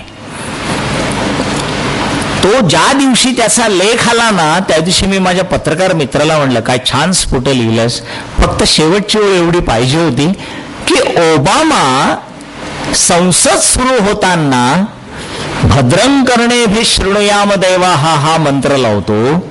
स्वस्ति न इंद्रो वृद्धश्रवाः स्वस्तिनः हा मंत्र लावतो. तो त्याला मंत्र म्हणत नाही, तो त्याला युनिव्हर्सल वर्ड्स म्हणतो. पण तो लावून त्याची कामाला सुरुवात करतो. पण ज्या वेळेला त्यांनी प्रार्थना केली त्यावेळेला दुसऱ्या दिवशी त्याने सगळ्या पत्रकारांना बोलून एक वाक्य उच्चारलं की मी आकाशाकडे पाहिलं त्यावेळेला माझ्या लक्षात आलं कॉस्मॉस मध्ये जी शक्ती आहे त्याच शक्तीने मनुष्याचं मन बदलेल. माझ्या मुलीचं मन पालटण्यासाठी एवढा मोठा आणि एवढी मोठी ती बाई हतबल असतात. मुलांपुढे बोलता येत नाही. श्रोते हो, अगदी खरं कारण सांगू का, माफ करा, आज आईच राहिलेली नाहीये. आई नाहीये हो. सगळे ब्युटी पार्लरला जात असतात. प्रत्येकाला माझा फॉर्म टिकवायचा आहे. मुलाशी सुद्धा कसे बोलतात, कशा वागतात, काय करतात, आई शब्दाची काय उपनिषदात व्याख्या आहे. अहो, ज्या माणसाने व्याख्या केली ना त्याच्यावरनं अशी नोबेल प्राइज ओवाळून फेकून द्यावी. पण त्याने बिचाराने कधी रॉयल्टी मागितली नाही आमच्याकडे. हा आ म्हणजे आकाश आणि ई म्हणजे ईश्वर तत्व. जिच्या मनाच्या आकाशात ईश्वराचं तत्व निरपेक्षपणे पेलून जी आपलं सर्वस्व अपत्याला देते तिला आई म्हणतात. आज मला आशयाही नाही दिसत. परवा मला हॅलो सखीला दिल्लीच्या एका डॉक्टरनी प्रश्न विचारला. मला मुकुंदरावांचा फोन आला त्याच वेळा त्या बाईचा. मला लक्षात येत नाही त्या आडनाव मी विसरलो, पण त्या बाई म्हणाल्या मी इंडियन इन्स्टिट्यूट ऑफ मेडिकल सायन्सची हेड. और बापरे म्हणलो, मनात म्हटलं बरं बोला म्हटलं. म्हणाले पाठक सर तुम्ही जे बोललात ना कान्हा मला फार आवडलं, पण आज कान्हा का जन्माला येत नाही. आता ते हॅलो सखी प्रकरण काय असतं की तुम्हाला दिसत असतं ते मुलाखत घेणार, आम्हाला काही दिसत नसतं. आम्ही म्हणजे अंधार कोठडी असते आमची, पडदा असतो आणि आम्हाला वॉर्निंग असते लाल दिवा आणि समोर कॅमेरा एवढंच बघायचं. आणि खाली ते मशीन गरगर गरगर फिरत असतं वेगाने आणि तो जसा प्रश्न येईल तसा प्रश्न तो कॅच करायला लागतो. तर मी खाडकन बोललो म्हटलं आज पान्हा चोरटा झाल्यामुळेच कान्हा जन्माला येत नाही. पान्हा अस्सल नाही हो. घराघरात ज्या वेळेला मी पाहतो ना पहिल्या अपत्याची अवस्था, त्या बाईची अवस्था अजिबात नाही. आणि नोकरी काम ही जी सगळी आहेत ना ही आम्ही निर्माण केलेली विभ्रम आहेत. ज्या माणसाला काम खरोखर करायचं असतं त्या माणसाच्या संस्काराची ताकद त्याच्या कामातूनच व्यक्त होते. मादाम मेरी क्युरीच्या चरित्रामध्ये एक इन्सिडेंट अक्षरशः डोळ्यात पाणी आणायला लावतो. मेरी क्युरीने लक्षात आलं की नवऱ्यानी बर्गर आणि ते ब्रेड बीड सगळं हे केलंय म्हणून, आणि जिथे संशोधन करत होती तिथे त्याला डुलकी आली म्हणून एक हात घेतला आणि असं बाजूला तो कागद केला आणि तशीच झोपली. तर तिच्या झोपड्यामध्ये ओठ तिचे थोडेसे अर्धवट राहिले की तो एक ब्रेडचा तुकडा लोण्यात घालून तो तिच्या मुखात घालत असे. तसंच तिने खाल्लं. लक्षात काही नाही. ती ज्या वेळेला खाडकन उठली 2 तासांनी त्यावेळी ती म्हणाली की मला स्वप्न पडलं आपलं इक्वेशन पूर्ण होणार आहे. याला संस्कार म्हणतात. एक लक्षात ठेवा, संस्कार म्हणजे देवपूजा सोहळं ही संस्काराची प्रवेशद्वार आहे. कृपा करून गैरसमज करून घेऊ नका. पाहिजे. पूर्वी लोकसंख्या कमी होती त्यामुळे नद्यांवर स्नानाला जाणं पाहिजेच. पण ज्या वेळेला कुंभमेळ्याला गोदावरीवर 15-20 लाख माणसं येतात. परवाच्या गंगासागरला आम्ही शूटिंगला गेलो, कोटी, बाप रे काय माणसं येतात. काय होईल त्या नदीचं. मग आता आपल्याला कळायला पाहिजे की मला माझ्या नदीचं जर पावित्र्य करायचं असेल ना तर मी नदीला नमस्कार करणं हे सुद्धा नदीचं स्नान आहे. मी नदीवर जाऊन मार्जन करणं हेही स्नान आहे. हे मला कळायला पाहिजे. श्रोते हो, संस्काराचा मूलभूत पाया निसर्ग स्वच्छ ठेवणं हा आहे. गर्भाधान विधी कशासाठी आहे. निसर्ग आणि मी यातलं सृजन उत्तम व्हावं. रवींद्रनाथ टागोरांच्या शांतिनिकेतनमध्ये जी मुलींची शाळा होती त्या मुलींच्या शाळांना भिंती नव्हत्या. संपूर्ण पारंब्या आणि फांद्या अशा अशा अशा वळून त्याने त्या पक्क्या केलेल्या होत्या. एज्युकेशन इन्स्पेक्टर आले, रिझल्ट पाहिला ब्रिटिश काळातले, आणि त्याने अभिप्राय दिला सगळं उत्तम आहे. ते म्हणाले का हो तुम्ही मुलींच्या शाळांना भिंती का नाही केल्या आणि मुलांच्या शाळांना मात्र तुम्ही भिंती केल्या. रवींद्रनाथांचं वाक्य आहे, सर मुली ऋतूतच मुलीचं मुली पण वाढत असतात. आजच्या मुलीत सुद्धा मुलगी सापडत नाही, हे लक्षात घ्या तुम्ही. आम्ही को एज्युकेशन मधून आणि याच्यात मुलीला ऋतुत्वाचं भान ऋतू देतात आणि मुलांना ऋतुत्वाचं भान त्यांच्या कृती देतात. मुलाचा पुरुषत्वाचा सगळा वाढ कधीही शिकवत नाही हो. नाशिकच्या वैद्यक परिषदेत ज्या वेळेला याच्यावरच मी निबंध होते थक्क झाले आणि सगळे त्यांना उपनिषदातले रेफरन्स दिले. सांदीपनी ऋषींच्या आश्रमातल्या 3 मुली स्वतंत्रपणे मोठ्या जागेत राहतात म्हणून कृष्णाने आणि सुदामानी तक्रार केली होती, आम्हाला कमी जागा आणि तुम्ही यांना जास्त देतात. त्यावेळेला सांदीपनींनी सांगितलं, तुमची अक्कल तेवढ्याच जागेला बरोबर आहे, तुम्ही जास्त वापरू नका. ते भान त्याच्या कृतीतून येतं. मुलीला मुलीपणाचं भान असतं. आमचे गुरुजी आणि आमच्या पाठशाळेत आम्ही जेव्हा गोदावरीच्या डोहात पोहायला जातो, आता आमच्या वेळेला मुलींचे केस लांब सडक होते, त्यामुळे पोहता पोहता वेण्या ओढून आम्ही घेत असताना मनात काहीही गिलमिश नसायचं.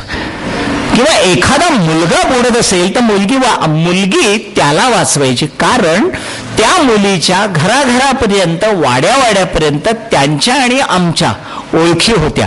म्हणजे काय होत होतं, आम्ही एकत्र पोहत होतो, पण गोदावरी आम्हाला एकत्र पोहण्यातून ऋतुत्वाचं भान देत होती. आणि ऋतुत्वाचं भान हे सगळ्यात मोलाचं आहे.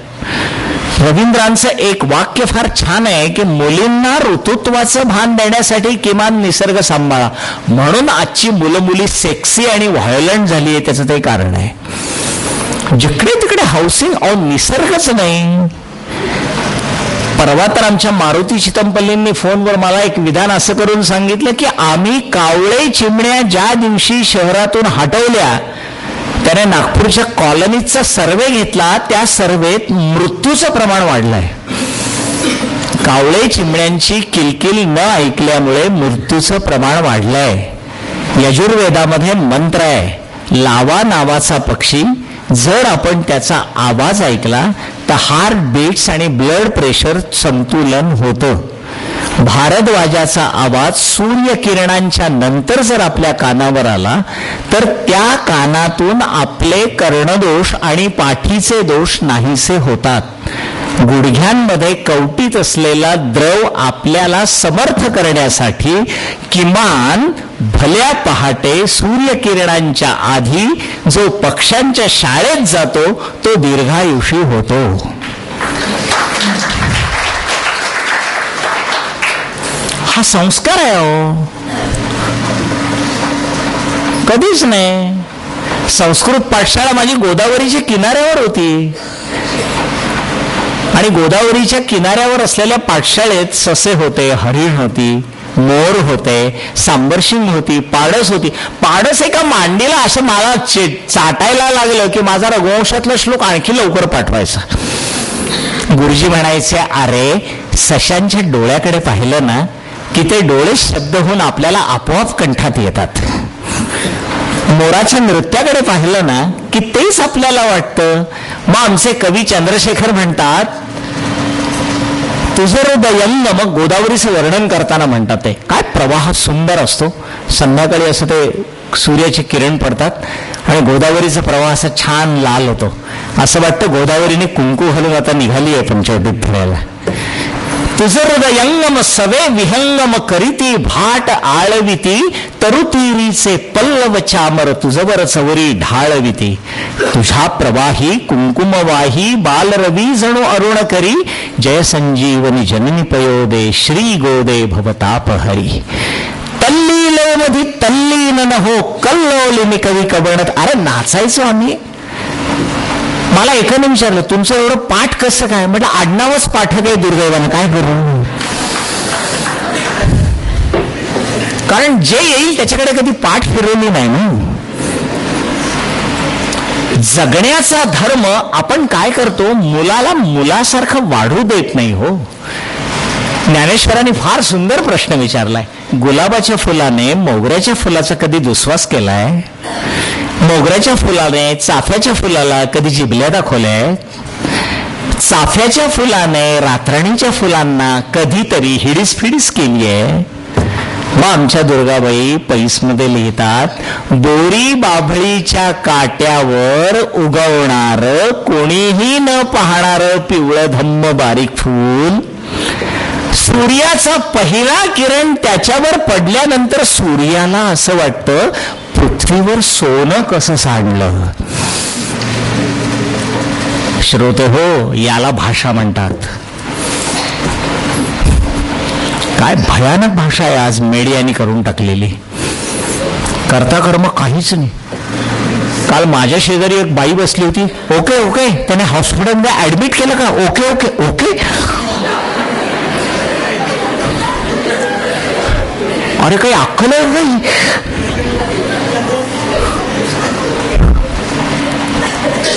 बरोबर ठीक आहे. मी अरे काय झालं? काय काही नाही. हा ओके ओके ठीक आहे ठीक आहे. हा ठीक आहे. हॉस्पिटल ठीक आहे. मला असं वाटलं हिला खाली दाबून गाडी नवी तिच्या अंगावर. काही सेन्स. नेहमी बातम्यांमध्ये एक वाक्य येतं. या वाक्याचा अर्थ मला ज्ञानदेव सुद्धा सांगू शकणार नाही. एक नेहमी वाक्य येतं. दंगल झाली, जाळपोळ झाली, परिस्थिती शांत असली तरी तणावपूर्ण शांतता. तणावपूर्ण शांतता म्हणजे काय प्रकार आहे?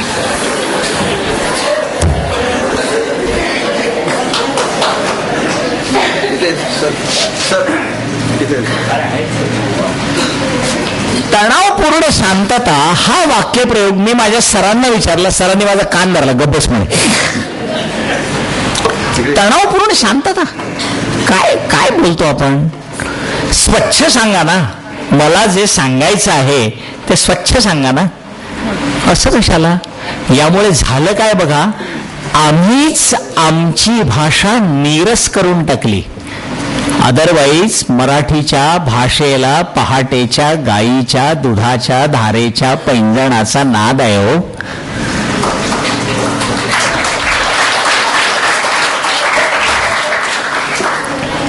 त्यासाठी अखिल भारतीय साहित्य संमेलनाच्या व्यासपीठावर जे 1.5% 2% म्हणतात मराठीचं काय होणार, कारण ते का म्हणत असतात, त्यांची सगळ्यांची मुलं अमेरिकेत असतात, काही संबंध नाही त्यांचा. मी त्यांना नेहमी म्हणतो, तुमच्या कुठल्याही युनिव्हर्सिटीच्या सिलेबसवर मराठी नाही. आमचे सोनोपन दांडेकर तर फार छान सांगायचे, तुला मी ज्ञानेश्वरी शिकवीन, पण तुला बोलण्यासाठी शिकवीन, अनुभूती देण्यासाठी. तुला तुझ्या वर्गात जे प्राध्यापक शिकवतात ना, एका तासाला 50 ओव्या 100 ओव्या, ते लिहितो. हो, कारण मामांची एक ओवी 7 दिवस हो. जय जय स्वसंवेद्य आत्मरूपा. आत्मरूपा या एका शब्दावर रोज 3 तास, असे 8 दिवस 24 तास बोलले मामा. मी म्हटलं, मामा असं बोलायला लागलो तर मी रिटायर होईल तरी मला डिग्री मिळणार नाही. ते बोलू नकोस. नंतर माझ्या लक्षात आलं की मराठी भाषेची खरी कैलास लेणी चंद्रभागेच्या वाळवंटात आहेत, सोखामेळ्याच्या दिंडीत आहेत. तो जो फ्लो जातो ना, साधा नाही हो. निमंत्रण नाही, खुर्ची नाही, गाडी नाही, काही नसतं, काहीही नाही. आपली भाकरी, आपलं पिठलं. वारकरी संप्रदायात त्याला कंठाळी म्हणतात. आपली कंठाळी घेऊन ज्येष्ठ वद्य अष्टमीला दुपारी 12 वाजता आळंदीला 12 ते 15 लाख लोक येतात हो. अजून एकदाही बातमी आली नाही चेंगराचेंगरीत मूल गेलं. अजून एकदाही बातमी आली नाही ह्याच्या चेंगराचेंगरीत माणसं गेली. कधीही नाही. बातमी कधीच येणार नाही. दिवे घाटाच्या खाली सगळ्या माऊल्या अंगभर दागिने घेऊन रात्री मुक्तपणाने झोपलेल्या असतात. केसाला धक्का लागत नाही. पण त्याच्याच खालच्या नदीच्या घाटावर पाटी लिहिलेली असते, चोरापासून सावध राहा, आपले दागिने आपण सांभाळा. तीर्थाला पाट्या द्याव्या लागतात, आपले दागिने आपण सांभाळा. आणि इथे काहीही नाही हो. ती बाई अशी छान झोपलेली असते, फर्स्ट क्लास. आता आम्ही शूटिंगसाठी आषाढी वारीला गेलो. संस्कार आणि हा जगण्याचा भाग कसा आहे बघा, लक्षात येत आहे ना. संस्काराचा भाग किती किती घट्ट असतो बघा, आणि तो शाळेच्या पलीकडचा असतो. काय झालं, निगरेमध्ये माऊलींच्या पादुकांना स्नान झालं. तर तिथे एक नियम असा आहे अलिखित की चोखामेळ्याची दिंडी मागून येते. त्याच्या आधी काय झालं, एक दिंडी आली, माऊलींच्या पादुका अशा येणार कळल्याबरोबर खूप लोकांनी गर्दी केली की माऊलीच्या पादुकांचं आपल्याला नाही स्नान झालं तर तीर्थ मिळेल. निगरेला पाणी भरपूर सोडलेलं. त्याच्यात आमच्या खानदेशकरचं एक जोडपं होतं. ते झालं काय की ते आमचे जे गुरुजी आहेत त्या गुरुजींचा पाय थोडा निसरला, त्या पादुका थोड्या पुढे आल्या. त्या माणसाला एवढा आनंद झाला, तो बायकोला म्हणाला, लवकर लवकर स्नान कर. अगं काय भाग्य आहे, माऊलीच्या पादुका आपल्या जवळ आल्या, चल चल आपण माऊलीच्या पादुकांना स्नान घालू. आणि ते पटकन ती बाई स्नान करायला गेली. त्यात काय झालं, त्या बाईने नेरत बुडी मारली, तो तिचा पदर थोडासा असा आडवा गेला आणि तिच्या गळ्यातलं 15-16 तोळ्याचं सोन्याचं मंगळसूत्र गेलं. आता सोन्याचं मंगळसूत्र गेल्यावर शहरातली बाई कधीतरी ज्ञानोबाचं नाव घेईल का? घेतलं तर ती शिव्या देईल, कारण ती ग्रॅज्युएट असेल. ती कशाला बोलेल? हिला माहितीच नाही. पादुका आल्या, पुरोहित म्हणाले गोत्र लावा, गंध लावा, अमोक लावा, बुक्का लावा, आणि एकदम सर्वात शेवटी म्हणाले, मावशी कुठून आलात? ते म्हणाले खानदेशून. मंगळसूत्राची वाटी लावा. खानदेशची एक पद्धत आहे की पादुका ते लावतात. ती मंगळसूत्राची वाटी म्हटल्यावर त्या बाईने जो हात ठेवला तर ती काही नव्हती, आणि त्या बाईचा चेहरा ना इतका गोरामोरा झाला. ती नवऱ्याला म्हणाली, अहो नाहीये. ते म्हणाले, अगं जाऊ दे, आपल्या याच्यात खूप सोय आहे. नाही ना, तुलसी पत्रम समर्पयामी. काय तुम्ही कल्पना करा, त्या माणसाला सुद्धा काही वाटलं नाही की हे गेलंय म्हणून. वा वा झालं, तुळशी वाहिली, त्या पादुका डोक्यावर घेतल्या आणि तो म्हणाला, सगळ्या माझ्या पिढ्यांचा उद्धार झाला. माऊलीच्या पादुका आल्या, त्या आनंदात गेले. नंतर दिंडीत त्या बाईने विषय सुद्धा काढला नाही. मागून आली चोखा मेळ्याची दिंडी. संस्कार कसे घट्ट असतात बघा. मागून चोखा मेळ्याची दिंडी आली. आमची एक मावशी होती, वारकरी, शेतमजूर. जवळजवळ ती 52 वर्ष वारी करत होती. तिने सुतकात सुद्धा वारी केली. अहो अशी बाई आई आली. ती स्नानाला उतरली तर माऊलीच्या पादुका गेल्या तर ते तीर्थ जातं असं त्या नदीवरनं. तर ते तीर्थ आपल्या डोक्यावर घ्यावं म्हणून त्या माऊलीने पटकन त्या स्नान करायला गेली, तीर्थ घेतलं, पुन्हा डोळ्याला लावलं, कपाळाला लावलं. तो सगळा नदीचा प्रवाह म्हणजे सगळं तीर्थ. काय त्या नीरेचं भाग्य असतं त्यावेळेला. नीरा म्हणजे तीर्थरूप होते हो. नुसत्या माऊलीचा पाय लागला तर नद्याला तीर्थत्व येतं. आपल्या जाणीवेला जर अभ्यासाचा पाय लागला तर संस्कारांचं तीर्थ आपल्या घरात येतं.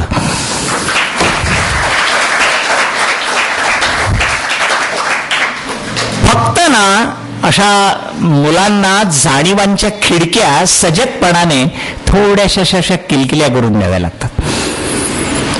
तर तिने तीर्थ घेतलं, सगळं घेतलं, आणि नंतर तिने स्नान केलं आणि ती आपल्या पातळाचा पिळा असा तिने सोडला. सोडल्याबरोबर तो असा खाली गेला. त्या पिळ्याला काहीतरी दगड आणि त्याच्यात गाळ आला, म्हणून ती अशी हळूहळू काढायला गेली. तर त्या दगडाला आणि गाळाला ते मंगळसूत्र बांधून तिच्या पातळात आलं. त्या बाईने पाहिलं, पातळात हे मंगळसूत्र आहे. ती बाई लगेच पिळा करून फडकरी बुवांकडे आले. आमच्या बुवा, मला हे मंगळसूत्र सापडलंय, कोणाचं असेल ते बघा. एखादीने असतं माऊलीचा प्रसाद पर्समध्ये टाकलं असतं.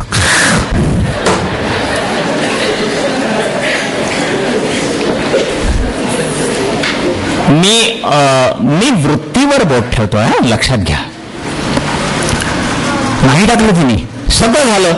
ती दाखवत गेली. शेवटी त्या बुवा म्हणाले, मावशी अगं तू कंटाळशील, किती जाते पुढे, असं कर, आता खाली लोणंदला उतरतील ना सगळे त्या ह्याच्या पुढे, मग संध्याकाळी हरिपाठ होतो, पसायदान होतं, माऊलींची आरती होते, आणि मग कोणाचं काय हरवलं ते दाखवलं जातं किंवा हे कोणाचं काय त्यावेळेला दाखवू. त्या बाईने ते ठेवून दिलं. पुन्हा टाळ दिंडी घेऊन बाई नाचायला लागली, ज्ञानोबा तुकाराम. संध्याकाळी सगळ्या दिंड्या आल्या, तिथे सगळे एकत्र आले, हरिपाठ झाला, आरती झाली, सगळं झालं. आणि त्या बाईने काढलं ते मंगळसूत्र आणि बुवांच्या हातात ठेवलं. बुवा कोणाचं असेल ते सांगा. बुवांनी दाखवलं, कोणाचं आहे, तर ज्याने कापूर लावला तेच दोघं नवरा बायकोंचं हे मंगळसूत्र होतं त्या बाईंचं. तर त्या बाई नवऱ्याला म्हणाल्या, मंगळसूत्र जा ना म्हणे, मग तू जा, तुझं असेल तर. तुम्ही कल्पना करा, एकही बोलली नाही हो बाई. तुम्ही लक्षात घ्या, वारी नैतिक शिक्षणाची गंगोत्री हो. खरं सांगतो, तुळशीची माळ गळ्यात आहे म्हणून मोठे मोठे इंबले अजून शाबूत आहेत. हे जर काढलं ना, क्षणात पेट घेतील. पण ती जी निष्ठा आहे ना, असोनी संसारी जिव्हे वेगू करी वेद शास्त्र उभारी बाह्य सदा. जगण्याचे प्रवाही पण आणि जगण्याचे अर्थ पण ज्याच्या अनुभूतीला तुलसी पत्र होऊन येतं त्याला ज्ञानदेव म्हणतात. श्रोते हो, ही नावं नाहीये लिव्हिंग सर्टिफिकेटवरची, बर्थ डेटवरची, जीवनाची मूल्य आहेत. ज्ञानदेव हे आत्मज्ञानाचं मूल्य आहे. तुकाराम हे सक्रिय जगण्याचं मूल्य आहे. त्यावेळेला त्या बाईला आनंद झाला. बुवा आले, म्हणाले घ्या मावशी इकडे या म्हणे. त्या मावशीलाच बोलवलं. त्या मावशीला इतका आनंद झाला, जिचं मंगळसूत्र होतं तिला मिळालं. तिने आपल्या पोत्यातून छोटा नारळ घेतला, तिची ओटी भरली, तिला कुंकू लावला, हळद, तिला गळ्यात मंगळसूत्र घातलं, तिने त्याला मिठी मारली. त्या नवऱ्याला काय वाटलं कोणास ठाऊक, त्याने आपल्या खिशातून 1000 रुपयाची नोट काढली आणि माऊलींना म्हणाल्या, माऊली, तिथे सगळ्या स्त्रियांना माऊलीच म्हणण्याची प्रथा आहे, माऊली तुमच्यामुळे आणि फार बरं वाटलं. त्या बाईने पैसे घेतले नाहीत, पण ती बाई जे वाक्य बोलली ना, तो संस्काराचा कंद होता, कंद.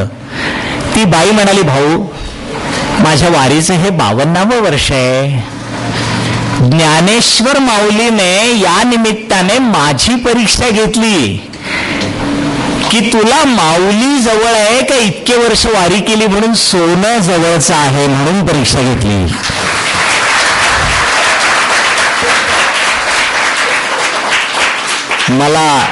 मला तुमचे पैसे नको, काही नको. ती बाई गेली, दिंडीत सामील झाली. आम्हाला बातमी कळली, खाड खाड कॅमेरे घेऊन आम्ही गेलो. ती बाई काय म्हणाली माहितीये, भाऊ फोटो काढला की माणूस लवकर मरतो. काय तत्वज्ञान असतं एकेकाचं, अवाक अवाक. त्या बाईवर मी लक्ष ठेवून होतो. गेलो, दिंडीरपणापर्यंत गेलो आणि त्या दिवशी काय तिने गवळणी म्हटल्या, वा रे वा, इतकी सुंदर गवळणी म्हणून नाचली तर तिच्या पायाला फोड आला. म्हटलं, मावशी माझ्याकडे ना काशाची वाटी आहे आणि थोडंसं तेल आहे, तर तू ये ना जरा या व्हॅनमध्ये, मी तुझे पाय चोळून देतो. तिथे अनेक असे सेवेकरी येतात, कोणाचे पाय चोळतात, पाय चेपतात, सगळं करतात. ती माऊली काय म्हणाली माहितीये, भाऊ तू निवृत्तीनाथच्या गावाचा आहे रे, म्हणजे आमच्या ज्ञानोबाच्या मोठ्या दादाच्या गावचा आहेस तू, आणि तू ज्ञानेश्वरी सांगतो तुझ्याकडनं नाही. अरे तुला असं वाटतं का हे पायाचे फोड बरे होणार नाहीत? मग म्हटलं, मावशी काय करशील तू, जरा विश्रांती घेते, सकाळच्या पहाटेच्या काल्यापर्यंत गवळणी म्हणतायत, बघ मी पहाटे उठून कशी काल्याची गवळण म्हटली की पाय बरा होऊन जाईल. मला ना ते अतिशयोक्त वाटायला लागलं. आणि खरंच पहाटे तिने सगळं अंतरून पांघरून गोळा करून ती आली आणि इतकी सुंदर नाचली. आणि मग मला म्हणाले, भाऊ जरा पायाकडे बघ बरं, फोडबेड आहेत का. पायाचा तळवा लहान मुलाच्या दुपट्यातल्या गुलाबी रंगासारखा झाला होता. डोक्यात अजिबात घेऊ नका, चमत्कार वगैरे नाही. संतांनी कधीही चमत्कार केले नाहीत, त्यांचे अनुयायी चमत्कारिक आहेत. संत चमत्कार कशाला करतील. अगदी गेल्या महिन्यातली गोष्ट सांगतो. मुंबई मराठी साहित्य संघामध्ये परिसंवाद होता. हायकोर्ट जज अध्यक्ष होते आणि आम्ही 4-5 जण वेगवेगळ्या क्षेत्रातले. तर आमचं भाषण वगैरे झालं आणि ते माझे शेजारी जेवायला येऊन बसले. मला ते नको होते. मी आपल्या त्या मित्राला म्हटलं, इकडे ये, बस इथे. मी तिथून उठलो, दुसरीकडे बसलो, तो तिथे येऊन बसले. त्यांना झेड सिक्युरिटी होती, मला ते नको होतं. तर ते म्हणाले, नाही पाठक साहेब मी तुमच्या शेजारी बसवलं. म्हटलं, माफ करावं, खरंच बसू नका, कारण मला मोकळं जेवायचं आहे म्हटलं. तो तुमचा झेड सिक्युरिटी म्हणजे तो आला, त्याने ते अन्न टेस्ट केलं, पाणी टेस्ट केलं, म्हणे नको नको हे नको, हे तुम्ही तुम्हाला लखलाबो. त्यांना काय वाटलं त्याने नाही म्हणे मी इथेच जेवणार. पण त्याने सिक्युरिटी पाठक सर म्हणे मला एक सांगाव की रेड्यामुखी हा लहान मुलगा एवढा इतक्या हजारो वेळा सांगू शकतो. पण मी त्याला म्हटलं त्या लहान मुलाचं वय लिव्हिंग सर्टिफिकेटचं नसतं हो. प्रतिभावंताचं वय 1 वर्ष हे 10,000 वर्षाच्या अतीत असतं. म्हणून आपल्याकडे प्रतिभावंतांना लवकर मृत्यू आलेत. स्वामी विवेकानंद 42शीतच गेले, तुकाराम 42शीतच गेले. सबंध आयुष्यामध्ये सगळ्यात दीर्घ जगलेले संत म्हणजे संत नामदेव आणि समर्थ. समर्थ 73 वर्ष, पण नामदेव जवळजवळ 1980 पर्यंत जन्मभूमी बाकी नाही. आणि दुसरं ज्ञानदेवांनी ज्ञानेश्वरीतच लिहून ठेवलंय, तैसी दशेची वाट न पाहता. आम्ही कुठल्याही विद्यार्थी दशा, गृहस्थ दशा, वार्धक्य दशाला पाहिली नाही. काहींची जन्मतःच दशा असते, आमची ती नाही. वयसेची गावार येत, आम्ही वयांचे वाढदिवस करून पुरवण्या काढल्या नाही, केक कापले नाही, काही केलं नाही. बाळपणीच सर्वज्ञता, आत्मानुभवाची सिद्धी हा जाणीवेवरला सर्वात मोठा संस्कार असतो. त्यांनीच सांगितलंय म्हटलं. आणि मी त्याला सांगत गेलो, त्याला काही नाही. शेवटी मी ताकभातावर आलो. मी म्हटलं का हो तुमचा काय प्रॉब्लेम आहे? तो म्हणाला हो माझा 18 वर्षाचा पुतणा 12वीला 3ऱ्यांदा बसतोय. आता यांच्या पुतण्यावरनं ज्ञानदेवांचं वय मोडणार का? म्हणजे हे 18 वर्ष आणि त्या मुलाची 18 वर्ष इतकी सारखी. याचं कारण काय? संस्कार नाही. आणि संस्कार नसले की संशय दुरावतो, संशय नसले की भ्रम येतो, भ्रम जुळला की मोह येतो, मोह आलं की अज्ञान येतं, आणि अज्ञान आलं की मूर्खपणा लपवण्यासाठी माणूस लब्ध प्रतिष्ठित म्हणून समाजात करवतो. पण जे खरे कसदार असतात, जी खरी जाणीव असते, ती जाणीव अस्सल असते. देवेंद्रनाथ टागोर रवींद्रनाथांना म्हणाले, वयाच्या 7व्या वर्षी त्यांनी ती पहिली कविता वाचली त्याची. ते म्हणाले अरे तुला प्रतिभा आहे, पण एक कर, नुसती प्रतिभा कामाची नसते, त्याला मेहनत करावी लागते, वाचन करायला लागतं. तर तू रामकृष्ण परमहंसांचं प्रवचनाला जा. रवींद्रनाथांना वाटलं की वा वा वा, ते आता काहीतरी आपल्याला प्रतिभा वगैरे काहीतरी सांगतील. हा गेला दक्षिणेश्वरी. तो पहिल्या रांगेमध्ये राजाराम मोहन रॉय, ईश्वरचंद्र विद्यासागर, बिपिनचंद्र पाल, शरदचंद्र सगळे बसलेले, स्वतः रवींद्रनाथांचे वडील. रवींद्रनाथ आले वही वगैरे घेऊन, पेन घेऊन, काय सांगतात. आणि रामकृष्ण वेळ झाली, एक साधी लुंगी आणि अंगावरती एक साधा पंचा. रामकृष्णांनी योगी उत्कृष्ट कसा ओळखावा याची एक फार सुंदर व्याख्या केली आहे. ज्याचे डोळे लहान मुलासारखे अत्यंत निरागस असतात आणि ज्याच्या डोळ्यात सगळं विश्वलीन होऊन ज्याला नमस्कार करतात, तो खरा साधू असतो. बाकीचे अवयव लपू शकतात, डोळे कधीच लपत नाही. ज्ञानाचे डोळे, कर्माचे डोळे, मेकअप केलेले डोळे, जाणीवपूर्वक आव आणलेले डोळे, दृष्टी नसलेले डोळे, दृष्टी असलेले डोळे, जाणीवेचे डोहाळे लागलेले डोळे, फांदींच्या स्वप्नांवर पापण्या वाचणारे डोळे, या सगळ्यांच्या पलीकडे ज्ञानोबाराय म्हणतात, जो जातो त्याचे डोळे खरे असतात.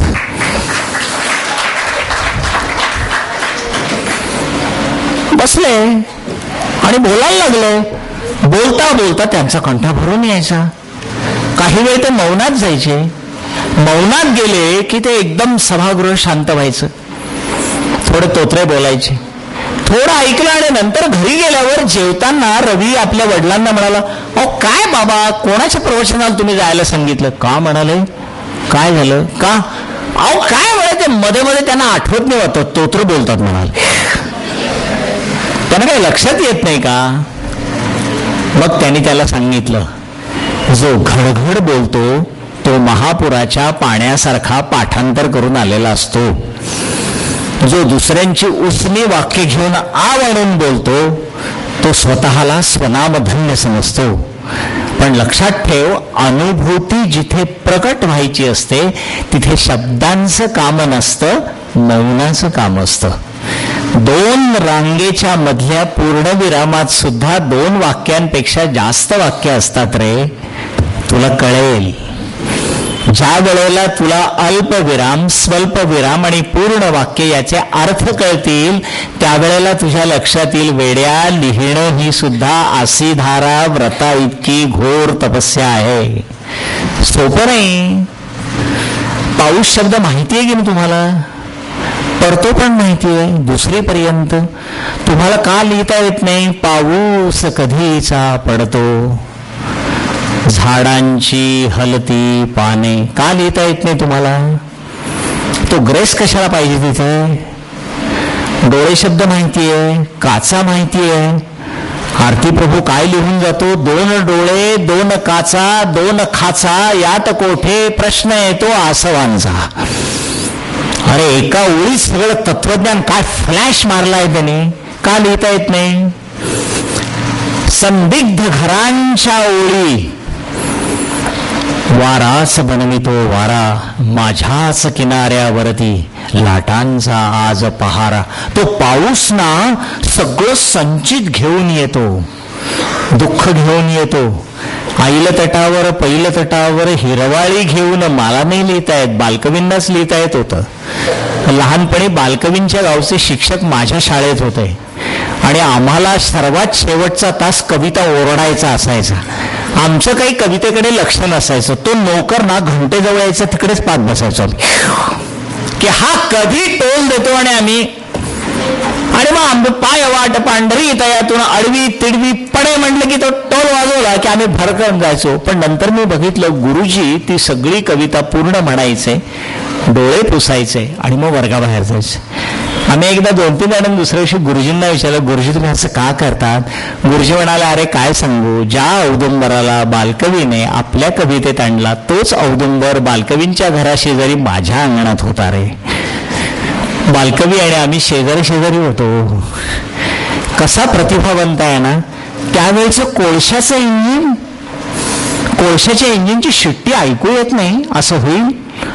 भादरी नावाच्या स्टेशनवरनं तो ड्रायव्हर सारखा शिट्टी देतोय आणि बालकवी खिशात कागद घालून रुळावरनं लिहितोय.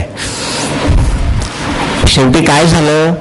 शरीराच्या चिंध्या चिंध्या झाल्या. आणि मग आमचे गुरुजी म्हणाले, सगळे कपडे गोळा केले रे, पण कपड्यातून सुद्धा शब्द सापडावे. काय सापडले? गर्द सभोवती रान साजणी, तू तर साफे कळी, काय हरवले सांग शोधिसी या यमुनेच्या जळी. याला प्रतिभा म्हणतात. हे लक्षात घ्या.